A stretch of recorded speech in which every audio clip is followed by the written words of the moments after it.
3.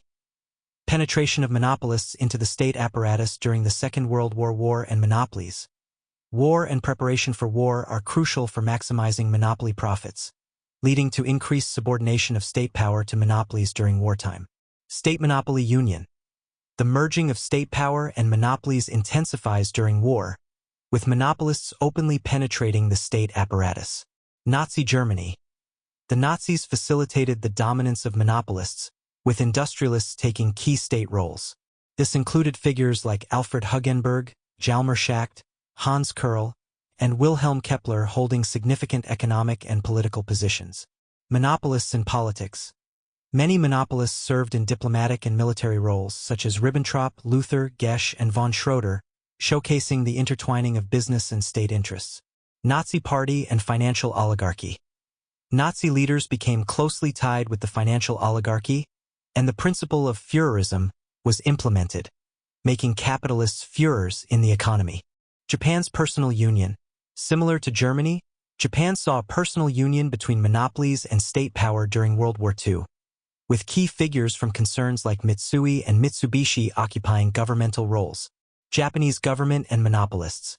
Prominent industrialists, such as Seihin Ikeda, Keizo Shibuzawa, and Koshiro Shiba, held powerful positions in the Japanese government, influencing economic and military policies. Monopolists' influence. In Tojo's Japan, although military leaders initially took control, monopolists regained influence through a council of advisors and the Ministry of Armaments, dominating Japan's wartime economy. Economic control. The Japanese Ministry of Armaments became a critical point of control, overseeing vast military-industrial activities and highlighting the monopolists' grip on the economy. Monopolies and the state.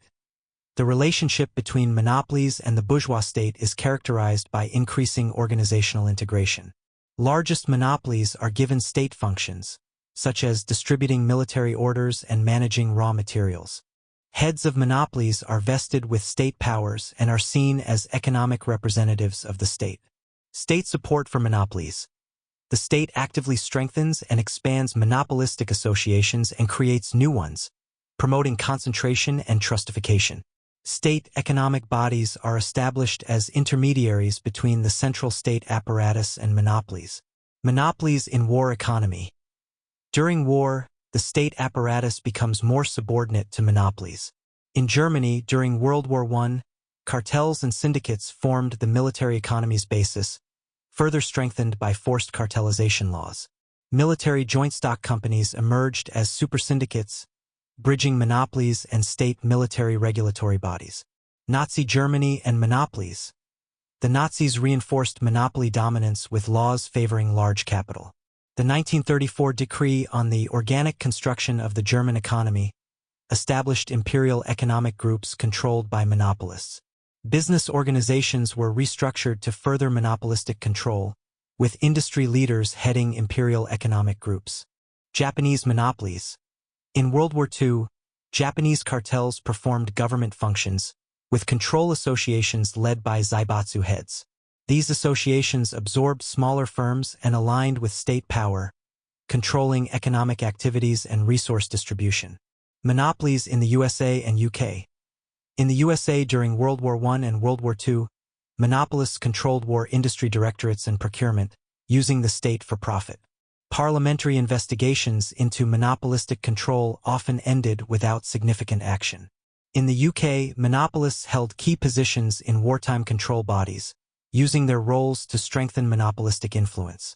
Government monopoly dynamics.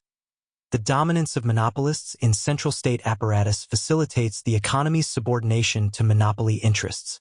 There is a personal union between monopolists and state power, with ministries filled with monopoly representatives. Public perception and theories. Attempts are made to portray the state-monopoly relationship as temporary or as monopolies being subordinate to the state. This narrative masks the reality of monopoly dominance over the state apparatus. State as an extension of monopolies. Despite claims of the state being independent, it effectively serves as an extended arm of monopolistic interests, aiding in profit maximization, foreign policy, and worker exploitation.